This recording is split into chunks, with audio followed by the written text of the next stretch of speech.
Hello, everyone. Welcome to Odyssey House Journals. I'm Randall Carlisle. My co-host is Rachel Santizo. Hello. It's nice to see you again. We missed you the past 2 weeks.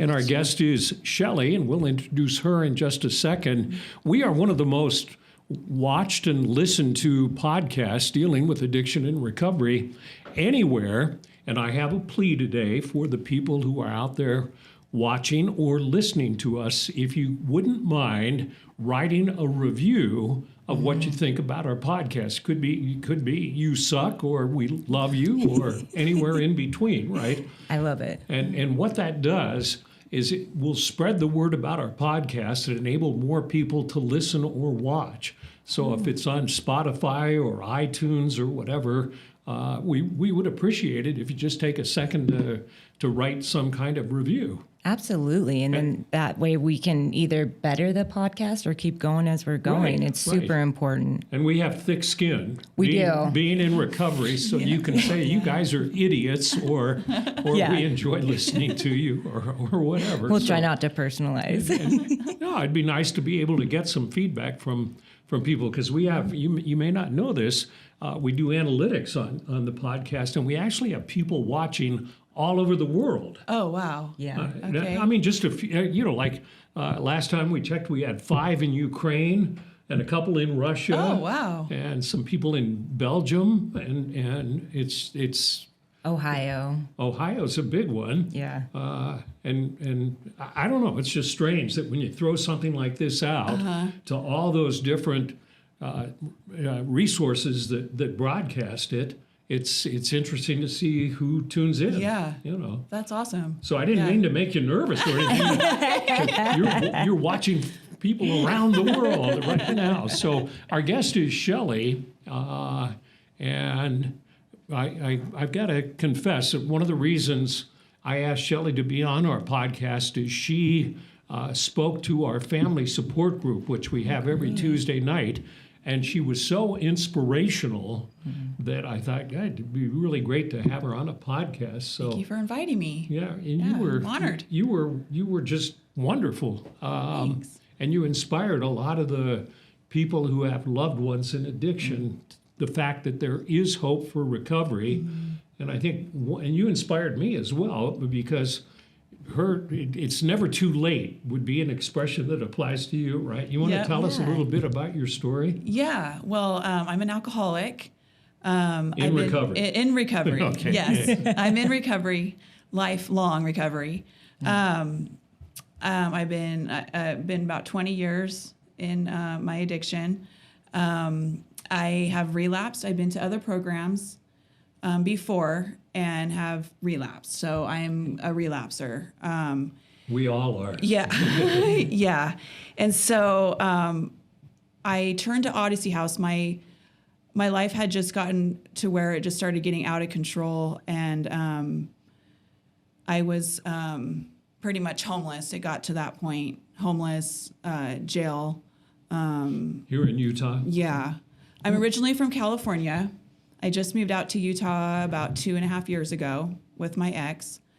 We have children together. And it just got really bad. He started drinking as well. So he hadn't drank at all during pretty much the whole relationship until a year ago. You were the drinker. I was the drinker, and he was the enabler. So he would buy me the alcohol every night. He would even That was nice of him. Yeah, he would even go as far if I needed, when we lived in California, if I needed a beer or something in the middle of the day and I didn't have any, I could just text him and he would go and get it, leave work and go and get it for me and bring it home to me. And how old are you at this time? This is in my, I became a full-blown alcoholic in my early 30s as I was going through a divorce. Wow. That's when I started drinking hard liquor. I didn't drink hard liquor before. I just mostly drank beer. But I was drinking every day with my ex-husband. So when the hard liquor came into the picture, that's when things got really bad. Okay. And the hard liquor affected my body differently, and it affected me differently. It got to the point where I had to wake up in the morning to drink. That's what I was going to ask. just to feel okay. Yeah, when you were drinking the beer, when you woke up, did you feel like you needed to continue drinking, or was it when you started drinking hard alcohol? When I started out just drinking beer, before I started drinking hard liquor, I could wake up in the morning and have a cup of coffee and do my thing during the day. But I noticed as time went on, but I would drink at night, right? So I would, around dinner time, I would start drinking at night. Okay. But I noticed that I started drinking earlier. All of a sudden, my husband was coming home from work, and I was smashed. And he was like, "What? You're already drunk?" And and I was No, I'm not drunk. Yeah, so I was like, "Well, the house is clean, kids are fine." But that's when I started drinking heavier and drinking earlier and earlier. And then when we started to go through the divorce because of my drinking, I had gone out on my marriage, so we had to sell our house, sell our boat, stuff like that, do the kid thing, separate, Except for booze, you had a good life. Yeah. Right. Well, yeah. And that's when I turned to vodka. And from what I hear, that's what a lot of women turn to, I guess. I don't. Mine was heroin. Oh, but okay. If I were to drink, Yeah. it'd be Crown. Yeah. Oh, really? Yeah, I it's drank that too. Yeah. How old were your kids? I mean, just saying. Yeah, I have 5 kids. So my oldest is 24. My only son, his name is Noah. He lives in Boise. And then I have 2 daughters. One just turned 21, Taylor, and Allison. She's 18. They live in California. Okay. And then I have 2 little ones that are 10 and 11, and they live here in Utah. They're with their dad right now. Yeah. So you said you were in the criminal justice system and you were homeless. Yes. So that brought you to... Well, I had, when I met my ex, my little girl's dad, when I met him, I was drinking heavy. I was drinking hard liquor, and he didn't know that for a while until he looked underneath my bathroom cabinet and found a bottle of vodka, and he's like, "Is this yours?" And I was like, "Yeah." Wow. And then I tried to hide it from him, and then I did quit for like a week, and then I just hid it from him. And then after a while, he just knew and just kind of just gave up on the situation. But because of being intoxicated, fights would erupt. And he worked for an attorney who knew an attorney. And so he filed restraining orders on me. And then it got, Child Protective Services involved. I mean, it just was just a snowball of things. I went to jail. One time, there wasn't a reason for me to, no charges were filed because there wasn't a reason, but they just said, "Were you intoxicated?" Yes. I got a DUI. He saw me driving on the road. I had my kids in the car. I had my headlight out, so they knew it was me, and so called the police, and I got a DUI. My BAC was over 3.0. Woo. Yeah. Wow. It was really high. So I went to jail, got my license back, and then when we moved out here, we started I held a lot of resentment towards him for calling the police and getting restraining orders and getting me involved, and that kind of really pushed me to drink even more. You allowed that to push you to Yeah. drink more. Yeah. And what brought Yeah. you here? Like He's from here. Okay. He went to high school here, and his mom lives here. Okay. So another thing that I always do is I avoid situations. So knowing that we lived in my small hometown, so I knew everybody there. My mom grew up there, so Yeah. it's kind of embarrassing when they know, "Oh, Shelly, got this and that." So I was like, well, let's just move, because you want to move to a new place and nobody will know you. Yeah. Like So a fresh start. Yeah, but that's also insanity in a way because you think, It will go away. It'll go Make away. everything better. Yeah. When it just follows you right along. Yeah. So, yep, of course, I intoxicated, got in an argument, called the police. I was the one that got arrested. I've been arrested twice so far here in Utah. And the last time he called the police, I left the apartment intoxicated and left all my stuff and everything and just walked out the front door. And then went back the next day and grabbed my purse and got a hotel. And I haven't been back since. And so I stayed at a hotel for a couple of days, and then I called an ex-coworker, and she came and picked me up, and she said I could stay with her for a few weeks. And I was, of course, when I found out where she lived, right next to the gas station, I was like, yes, okay, I'll be okay here. This is great. Easy access. Yeah, I was like, okay, I can just walk, because I didn't have a car either. Yeah. So I'm like, okay, I can just walk every day. And I had credit cards, and, and then I found out that she had some personal issues, and I had to leave. So I knew a place, I have a hostel. It's in the lower avenues, and it's like $33 a night. And so I'm like, oh, I can stay there. Well, I knew that people drink there. And when I went back there, I ran into some people that I had when I stayed there before, and vodka came around all over again. Yeah. And everyone was drinking it. And I was right back where I was again with drinking vodka. I didn't drink vodka in years. And it was just like it was just like right back to where it was. And I was hooked on it. And the good thing about where I was, the liquor store was right up the street. So all I had to do was walk right up the street to get it, and making sure that I had enough of it. And then they offered me that I could stay there for free if I cleaned, the hostel. I mean, I was just a mess. I just couldn't believe the position I was in. I didn't have any clothes, none of my property.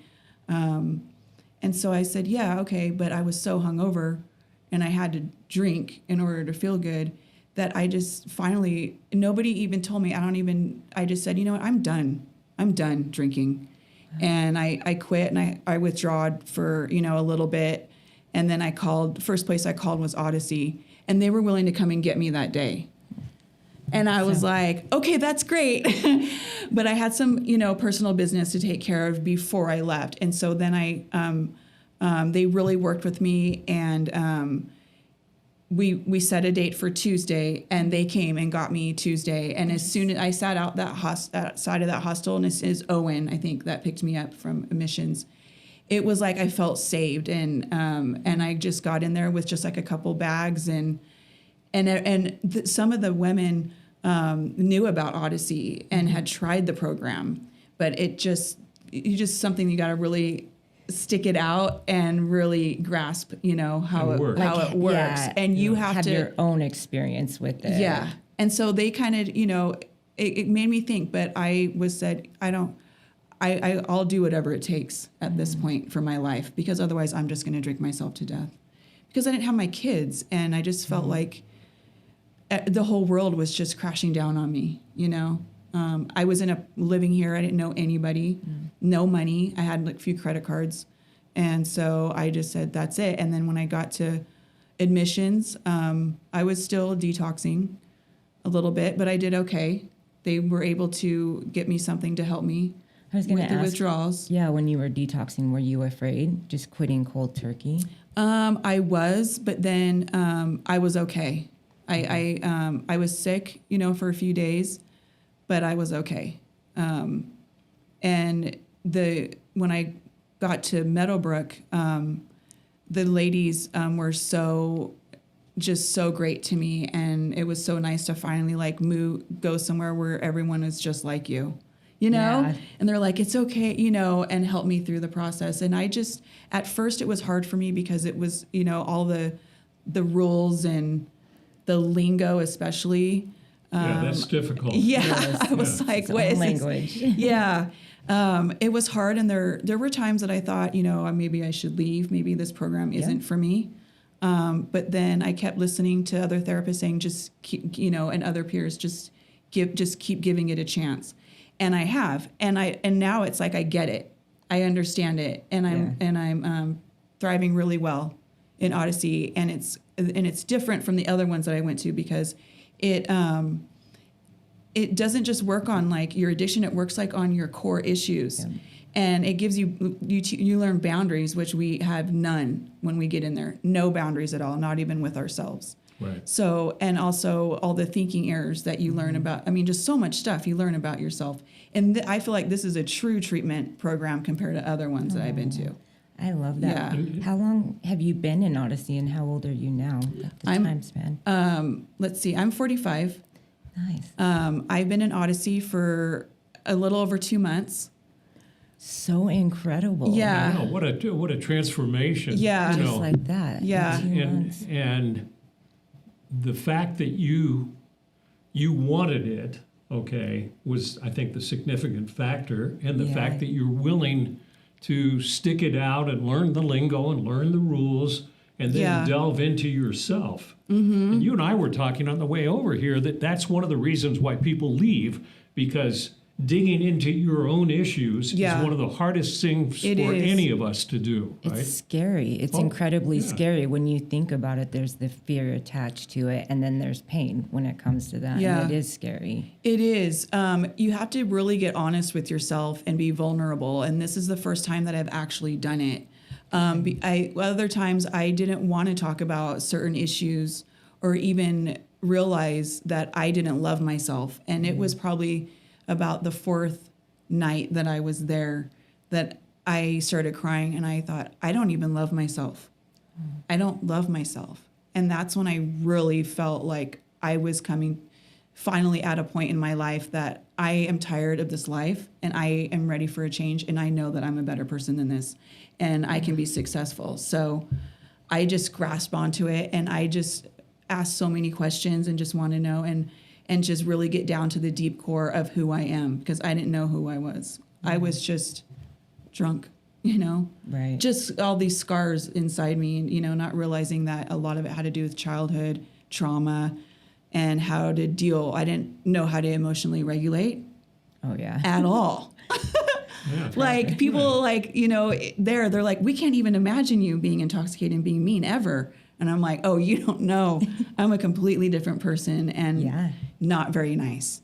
So it's nice. And the other thing that I love is that I can do hard stuff, without my DOC, with For those It's of you just watching, awesome. that's drug of choice. Yeah, So, yeah.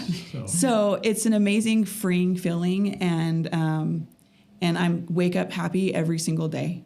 wow. Yeah, it's awesome. And Odyssey, I just love. And not only that is We didn't pay her to sing. I know. That's right. yeah, I moved up to Compass Senior, and there has not been a female Compass Senior in a while.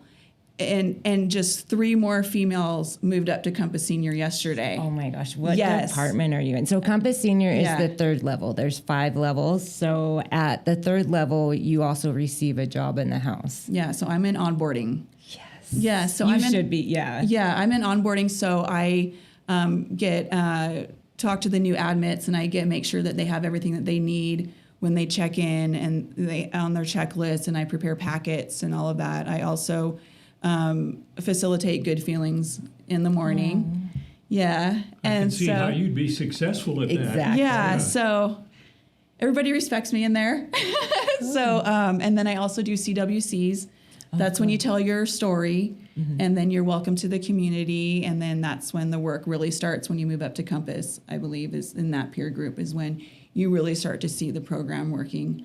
And then I also do inquiring in, where everybody has to know the rules and all that, the boundaries of everything, in the packet and stuff like that. So all It's a of lot of these responsibility. Yeah, all of these things sound like you're a leader. Yeah. You are a fierce leader in the house. How does that feel? I mean, from 2 months ago Oh, to now gosh. leading Yeah. in your community and helping yeah. others. It feels great, and I actually took a personality test with my therapist. Oh, that's another thing I want to point out is other programs that I went to didn't have therapists there, and so it was awesome when I found that out about this place that I was like, sign me up right away, because I knew that was something that to enhance my recovery, and You that went I to needed. places without therapists? Yes.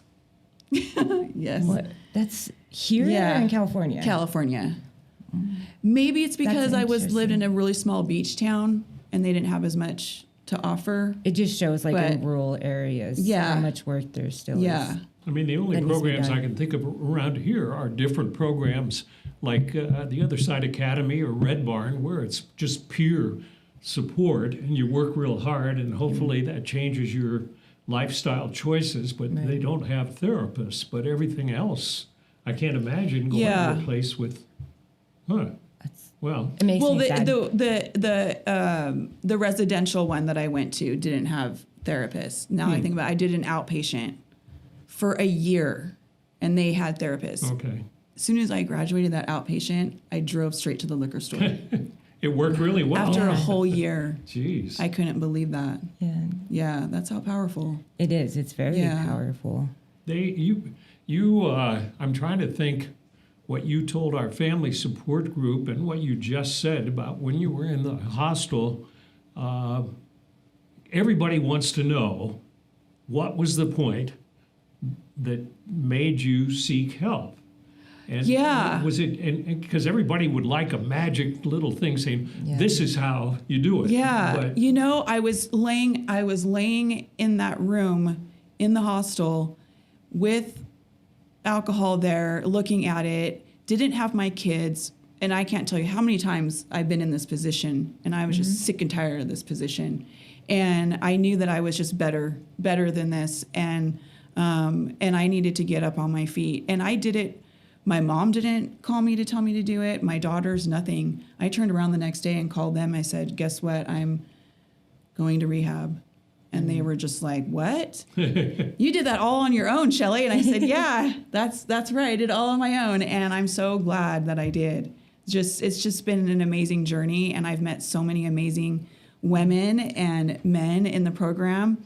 And I've made so many friends. And like I said, I don't know anybody here. And I was wondering, why did I come to Utah? And I thought, I was telling someone, maybe it's because I had to come to Odyssey.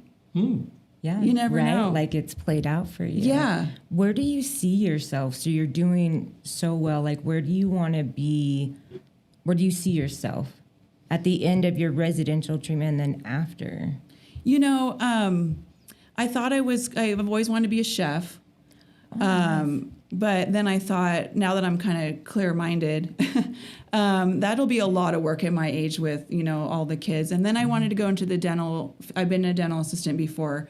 So I thought about going back to school to be a hygienist.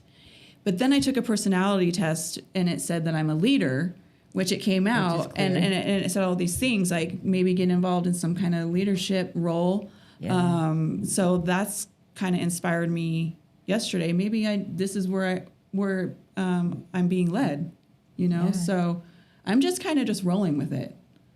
And you know? where are your children now? The two that you have here, do you have custody? Do you? That is up in the air right now. We do have some legal issues to take care of, but I am very confident that it'll be ironed out and everything will work out just fine. Yeah. So you're hoping to reunify with them. Yeah, with the kid, not with my ex. Right. But with the kids. Yeah. Oh, She's yeah, like definitely. very clear. Not with my ex. Not my ex. No. So if you're watching ex, don't. The boundaries, like it definitely, you can see it, you can feel Yeah. it. Like, Rachel went Yeah. through the same thing with her kids. I mean, if Oh, okay. I did. you And my kids were older. I went to Odyssey residential for a year, and then it took me 2.5 years to regain rights back. Oh, wow. Okay. So I understand completely. So Yeah. call me if you need me. and Yeah. you chose heroin over your kids, right? Absolutely. Yeah. Oh, I yeah. did. More than needle, Yeah. to be fair. It was Okay. really the needle. I did. And whatever I- was coming out of the needle. Absolutely. At the time. Back then, it was just so interesting because heroin had like banker's hours, like 9 to 5. So after 5, you couldn't get it. It was a Really? You mean your dealer wouldn't sell That's after? interesting. No, it was really hard back then to get Wow. heroin. That's why I started doing meth, is so I could mix it and it would last longer. Because I didn't really like meth, but it worked. Isn't it amazing what we in Yeah. addiction do to keep our addiction going? Yeah. I'm drinking vanilla extract. I don't know if you've heard of that. Yeah, I have. I have. Because it's got a Yes. high alcohol Yes. content. I was desperate. Tastes and like cooking crap. sherry. Yeah. And I couldn't believe that I was doing that.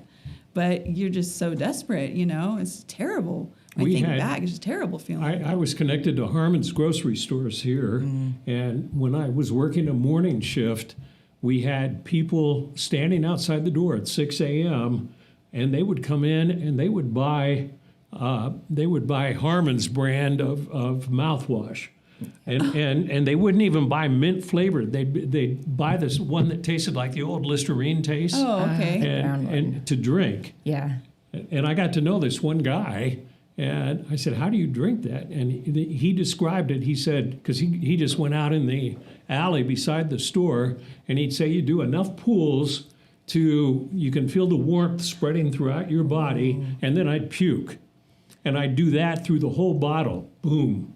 Wait a few minutes so that your liver filters out the alcohol, then puke. Yeah. And I thought, what a way to live. That's horrible. And I said, why don't you go to the liquor store and buy cheap vodka? And he said, because I'm always drunk and they won't sell to me. I said, okay. So we found another It goes way. to show you the lengths that we do. Oh, yeah. You know. Yeah, I've ridden my bike to the liquor store, intoxicated, have crashed into bushes and got right back on the bike. You know, no matter what it took.